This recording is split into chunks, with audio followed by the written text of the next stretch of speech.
कि हमार जब ये रोजी रोटी बा तो कहिया ले गुस्सा हो ओहो जानत है कि जले एने उने करी ना तले कुछ लेके आई ना वो ढेर दिन से बेचारी पहले प्रॉब्लम होता है हमारा घर में।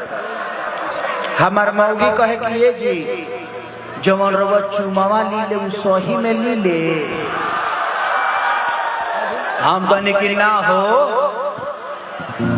शीशा लगा के ली ले पर्दा पीछे तो जवन धरी ले सही में धरी ले हम कहें कि ना हो बीच में दीवार डलवा दी ले। तो जब तक ले वो घरे रहे बिहार में तब तक ले तो हम ओकरा के तड़का दे नहीं। 2015 में बॉम्बे चल गई आ बॉम्बे गए तो बॉम्बे में हमार शूटिंग रहे मेहंदी लगा के रखना ओमे गाना रहे कि गलतान वैसे जैसे सरसों के सगिया ताजा धड़के ला दहिया जैसे पुवरा के अगिया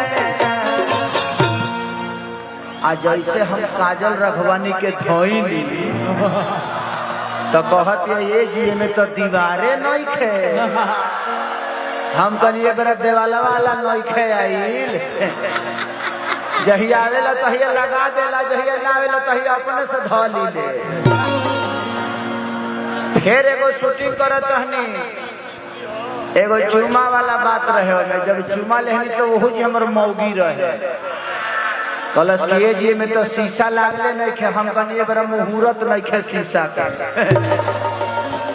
लेकिन जिंदगी में उसको भी पता चल गया कि मेरा पति इंटरनेशनल छुछुनर है ये सुधरेगा नहीं तो हम कब तक इसके पीछे पड़े रहेंगे। तो वो हमारे के साढ़ खानी कान काट के छोड़ देला कि कहीं चोर वाले कि शाम के आ जाए खूटा पर। तो जिंदगी में एक चीज है परिवार ऐसे नहीं संभलता। जितने भी लोग हैं आप यहाँ पे हैं जिनके भी पत्नी से झगड़ा होता होगा अगर एक रिश्ता के साथ आप अपने परिवार के साथ रहेंगे तो नहीं चलेगा।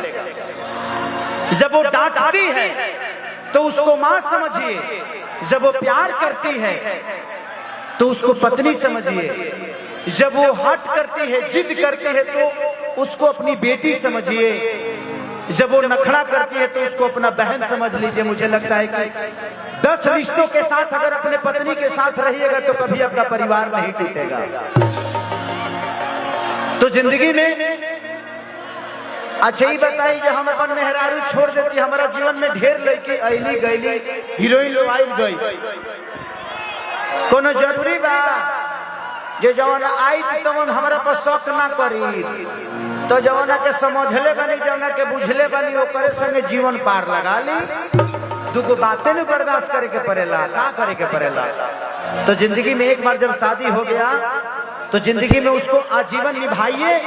यही हमारे हिंदू धर्म का सबसे बड़ा कल्चर है।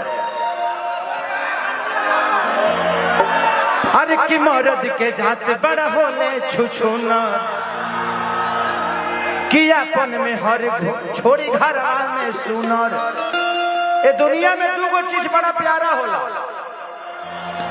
अपन मेहरान ऐश्वर्या राय होई तो 4 दिन निमन लगी 5वां दिन से विपाशा बस ठीक लगे लगी। ये दुनिया के नियम बा। अपन बेटा लंगड़ होई तब ओकरे के आदमी चुमे चाटे लगी। अपन मेहरारू अगर ऐश्वर्या होई तो काल से विपाशा बस निमन लगी। तो अपन लड़का दूसरा के मेहरारू बड़ा निमन लगे लगे लेकिन अरे की मर्द के जात बड़ा होले छुछुनर। अरे की अपन में हर छोड़ी घरवा में सुनर बाकी दोसरा के कोठी निहरबे करी। इतना बतिया मौगी कहती है तो मर्दा का कहता कि जब मर्द से में हरी लड़बे करी तो भातार में जब हरी मरबे करी।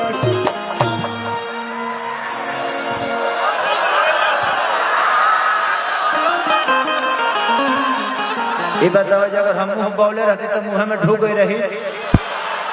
ध्यान से जब हेने आई तो मत छोड़िए, हेने आई तब छोड़िए।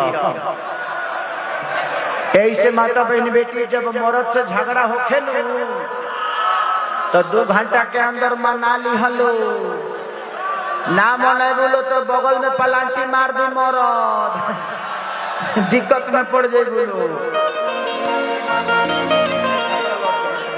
कि सब कलर से हुए हैं फरारी, अब छपरा लवट के न जाए। हमारे पप्पू भैया का आदेश है कि इस गाने को गा दीजिए। तनी है ना सरे आओ सा तेही आ जाते ही आओ है ना आओ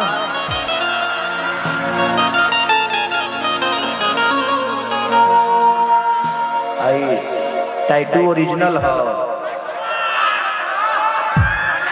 खेसारी लिखोले बड़े का ए घड़ी पब्लिक सिटी पावे खातिर सस्ता उपाय बा। कौनो हेजिया खेसारी लिखवा ले दिया, कौनो हेजी लिखवा ले दिया। अच्छा घाम लगता है। अच्छा ठीक है, अभी भैया की फरमाइशी पूरा करते हैं, उसके बाद आपका कर देंगे कि सब